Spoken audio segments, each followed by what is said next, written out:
కేంద్ర ప్రభుత్వ budget near about 46 lakhs. So ఇంత పెద్ద భారీ బడ్జెట్ లో తెలంగాణ రాష్ట్రం కోసం ఉంటాయని మేమంతా ఆశించాం. మూసీ రిజర్వేషన్ సంబంధించిన దానిపైన కానీ, ఈ నగర చుట్టూ ఉన్నటువంటి అభివృద్ధి కార్యక్రమాల గురించి కానీ, రీజనల్ రింగ్ రోడ్డు గురించి కానీ, ఇతర ఇన్ఫ్రాస్ట్రక్చర్ సంబంధించినటువంటి అంశాలు కానీ వాటిలో పొందుపరుస్తారేమని ఆశించాం, ఇంక్లూడింగ్ మెట్రో రైలు సంబంధించి కూడా. ఇవేమి ఇవ్వకపోగా కొన్ని ప్రత్యేకమైనటువంటి అంశాలను కూడా వాళ్ళు ప్రకటించారు. Biopharma Shakti outlet 10,000 crores over next 5 years అని చెప్పారు. కానీ అందులో కూడా ఏం లేదు. ఎలక్ట్రానిక్స్ అంటే హైదరాబాద్ అంటే ఎలక్ట్రానిక్స్ అనే పరిస్థితి ఉన్న దాంట్లో తెలంగాణ రాష్ట్రాన్ని అందులో పొందుపరుచుకోవడం చాలా బాధాకరం. కెమికల్ పార్క్స్ అన్నారు, ఫార్మా లాంటి ఇండస్ట్రీకి సంబంధించి హైదరాబాద్ తెలంగాణ రాష్ట్రం is known for pharma hub. ఇందులో పొందుపరుచుకోలేకపోవటం చాలా బాధ అనిపిస్తా ఉంది. Hyderabad has become a medical hub.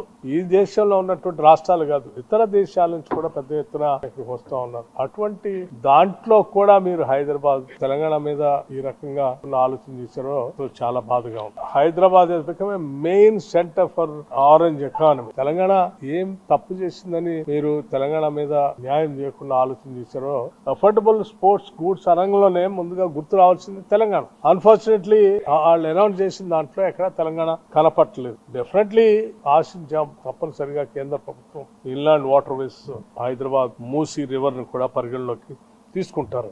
అద్భుతమైనటువంటి టూరిజం ఉన్నాయి స్థలాలు, ప్యాకేజ్ లో కూడా పెట్టుకోకపోవడం చాలా బాధ అనిపించింది. రేర్ ఎర్త్ మినరల్స్ సంబంధించి తెలంగాణ పైన కూడా దృష్టి సారించి ఉండుంటే బాగుంటుందని నేను చాలా ప్రగాఢంగా నమ్మాను. ఈ సెమీ కండక్టర్ సంబంధించి మాకు కూడా ఒక శాంక్షన్ ఇవ్వాలని చెప్పి వారిని కోరటం, పరిశీలన చేస్తామని చెప్పారు తప్ప కనీసం ఈ బడ్జెట్ లోనే ప్రకటిస్తారంటే ఇందులో కూడా ప్రకటించలేదు. వేరు రాష్ట్రాలు ప్రకటించారు కానీ తెలంగాణకు మాత్రం మొండి చేసి చూపించారు. వెల్ఫేర్ సంబంధించి ఎస్సీ ఎస్టీ మైనార్టీ వీళ్ళ వెల్ఫేర్ సంబంధించి పెద్దగా దీనిపైన ఎక్కడ దృష్టి సారించి ప్రత్యేకంగా వీటి కోసం ఆలోచన చేయలేదు ఇంత పెద్ద బడ్జెట్ లో. చివరికి VBG Ramji Mahatma Gandhi national employment guarantee scheme సంబంధించి గ్రామీణ ప్రాంతాల్లో ఉన్నటువంటి పేదలకు పెద్ద ఎత్తున నష్టం జరుగుతుందని ఈ సందర్భంగా తెలియజేస్తూ రాష్ట్రాలకి 4% ఫిజికల్ డెఫిసిట్ ఉంచేటట్టుగా పెంచండి అని అడిగారు. కానీ దానిపైన ఎటువంటి ఇందులో పొందుపరచలేదు. కానీ కేంద్ర ప్రభుత్వం మాత్రం 4.3